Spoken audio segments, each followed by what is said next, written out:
नया हारमोनियम है, ये मेरा न्यू हारमोनियम है। इसमें लॉक सिस्टम है, पूरा बॉक्स में है। इसको मैं भी आपको दिखाता हूँ लॉक सिस्टम।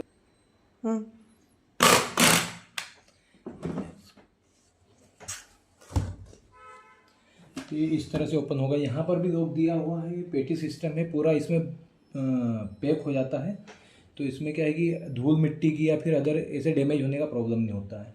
इसमें लॉक सिस्टम है, इसको ऐसे ओपन हो गया है। ये इनको स्टॉपर्स बोलेंगे, स्टॉपर्स बोलते हैं। बड़े स्टॉपर्स है और छोटे स्टॉपर्स। इन्हें बाहर खींचेंगे तभी इसमें साउंड होगा, इसे इसके बिना साउंड नहीं होता है। इसे अगर हम इसको बजा के देखेंगे तो कोई साउंड प्ले नहीं होगा। ये साउंड है, इनको बाहर निकालेंगे, बाहर खींचेंगे।